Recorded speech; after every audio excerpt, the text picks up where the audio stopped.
Voilà, donc mes chers amis, nous allons donc recevoir ce soir pour vous Jérôme Bernard Pelé, docteur et spécialiste en nutrition, on peut même dire nutritionniste, médecin en nutrition même. Bonsoir. Voilà, bonsoir. Pour vous présenter un petit peu Jérôme, donc déjà avant toute chose, c'est avant tout aussi un ami et quelqu'un pour qui j'ai beaucoup d'estime, à la fois pour son courage, pour son humanité, mais aussi pour l'énorme travail de recherche qu'il a effectué pendant des années. Voilà, a recoupé une quantité incroyable d'études sur l'alimentation. À mes yeux, une véritable pointure. Donc, je vais te laisser te présenter, cher Jérôme. Vas-y. Donc, effectivement, à la base, j'ai une formation de médecin généraliste. Et dans un second temps, je me suis spécialisé en nutrition. Mais j'ai également une formation de scientifique. Je suis titulaire d'une maîtrise de biostatistique et une maîtrise d'épidémiologie. Donc je pense que la plupart des médecins ne sont pas forcément scientifiques. J'ai cette double formation, triple formation, hein, médecin généraliste, médecin nutritionniste et scientifique. En fait, j'ai été formé à la recherche bibliographique. C'est un vrai métier. Et ça me permet d'aller à la source de l'information et de répondre à des questions médicales. Ce qui a un avantage parce que comme beaucoup de médecins en fait, vont répéter des messages qui ont été déjà préparés par des confrères, mais tout le monde n'a pas forcément les compétences pour répondre lui-même aux questions qu'il se pose. Et par ailleurs, je suis complètement indépendant de toute industrie. Je n'ai aucun conflit d'intérêt, y compris dans le domaine des industries végétales. Et c'est rare, hein, il y a peu de nutritionnistes qui ne soient pas sous contrat avec les industriels. On en parlera plus tard. Et c'est ça justement que j'apprécie aussi chez toi, c'est ton indépendance et ta totale liberté justement de parole par rapport à tout ça. Donc tous ces conflits d'intérêts d'ailleurs sur lesquels on va revenir avec ce cher Jean-Michel Cohen. Voilà, cette imposture totale. Voilà, donc on va reparler de lui après. Alors oui, justement, il a mis le doigt sur un point très important, c'est que très souvent, quand vous avez évidemment un médecin qui vient et qui vous explique que vous allez tomber malade, que vous allez être en carence totale si vous êtes végétalien, etc., très souvent, justement, ça se base plus sur des croyances plutôt que sur de la science, clairement. Tout à fait. Alors, la médecine est tellement vaste que aucun médecin ne peut tout savoir. Ça, c'est sûr. Si c'était le cas, il n'y aurait pas de spécialité. S'il y a des spécialités, s'il y a des spécialistes en ORL, en hématologie, en pneumologie, etc., c'est parce que justement c'est impossible pour un médecin de tout savoir. Et même dans le domaine de la nutrition, moi-même je ne sais pas tout en nutrition, loin de là. En fait, c'est impossible de tout connaître en nutrition parce qu'il existe plusieurs centaines de milliers d'études. Et là, vraiment matériellement, c'est impossible de toutes les lire. Donc moi-même, je me suis spécialisé dans l'alimentation végétarienne et végétalienne. Donc j'ai lu au moins une fois toutes les études. Il y a environ 3000 références scientifiques sur les alimentations végétariennes et végétaliennes. Je les ai toutes lues. C'est un travail qui est faisable, mais c'est un travail qui m'a pris plusieurs années. Et maintenant, c'est impossible de faire ce genre de travail pour tous les thèmes en médecine ou tous les thèmes en nutrition. Donc forcément, lorsqu'on est médecin, on a des lacunes. Et j'insiste sur le fait que en fait, la formation en nutrition des médecins est faible. C'est-à-dire que moi, en à peu près 10 ans de médecine, j'ai dû avoir entre 0 et 2 heures de nutrition, ce qui est vraiment très faible. Vraiment, la nutrition est le parent pauvre de la médecine. Alors que d'ailleurs Hippocrate disait justement que ta nourriture soit ta première médecine. Voilà, et ça ne se passe pas du tout respecté dans la pratique. Et donc non seulement la nutrition, mais même la nutrition classique, hein, la nutrition faite pour les personnes qui mangent de tout, y compris de la viande, des produits laitiers, des œufs, etc. Donc déjà, la plupart des médecins ne connaissent pas bien la nutrition. Alors vous imaginez bien que la nutrition végétarienne et végétalienne, alors là, c'est très très peu connu. En fait, pour l'instant, ça reste malheureusement très spécialisé, donc cette connaissance n'est pas diffusée. Donc justement, l'un des objectifs de cette émission, c'est de... Là, on va vraiment parler sans tabou, on va sortir des informations qui sont très difficiles à trouver, qui sont très peu diffusées.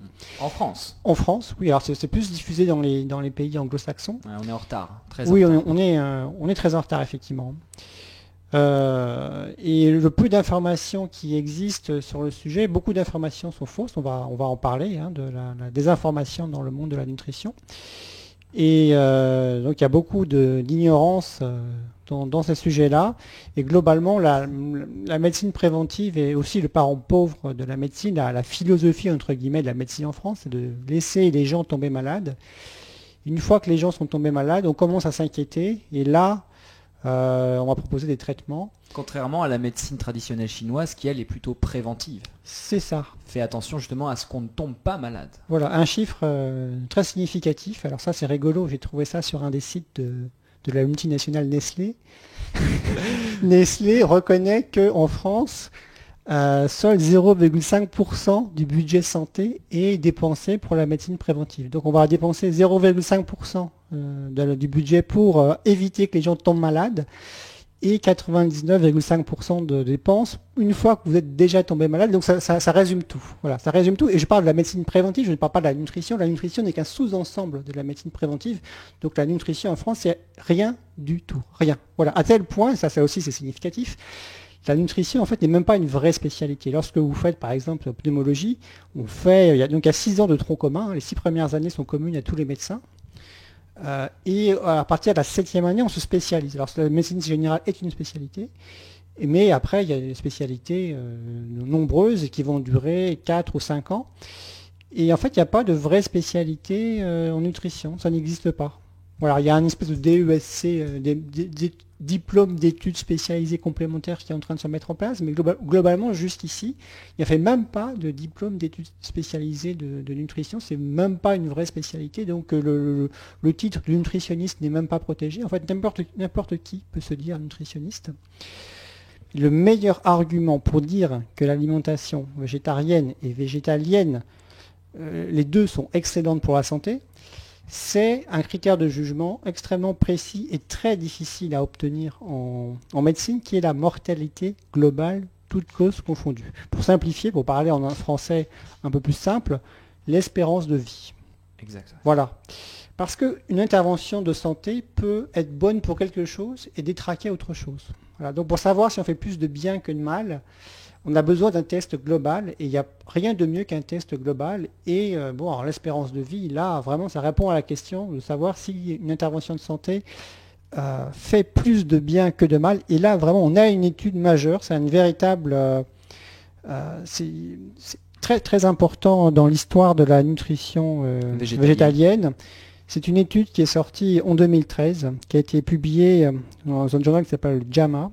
Donc extrêmement récente. Voilà, étude publiée le 3 juin 2013, dont l'instigateur était un certain docteur Orlich. Et pour la première fois au monde, c'est une très grosse étude. Hein, c'est une étude qui a duré 6 ans et qui a suivi 75 000 personnes. Et je peux vous dire que des études où on arrive à recruter 75 000 personnes, eh bien, il n'y en a vraiment pas beaucoup. C'est une étude qui a coûté très cher.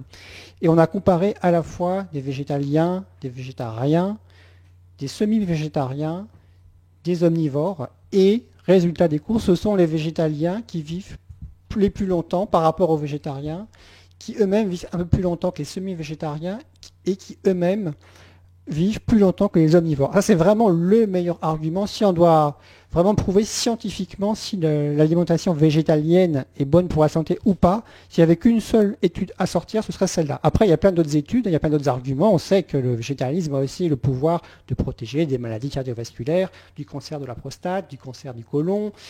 Ça diminue le risque d'obésité, ça protège du diabète de type 2, il y a moins de risque de constipation également. Il y a moins de risque d'appendicite, mais ça, il y a une seule étude qui montre ça. Il y a moins de risques de calculs rénaux également. Et donc au total, ça augmente l'espérance de vie. Voilà. Après, il y a plein également d'autres arguments, mais sur des critères intermédiaires, on sait que le taux de cholestérol des végétaliens est très faible. C'est le plus faible de tous. De toute la population, il n'y a pas plus faible en taux de cholestérol que chez les végétaliens. Mais ça, c'est un paramètre biologique. Ce n'est pas un but en soi d'avoir un taux de cholestérol bas, mais c'est le cas. Il y a également 40% d'hypertension artérielle en moins chez les végétaliens, ce qui est énorme. Là aussi, c'est un critère intermédiaire.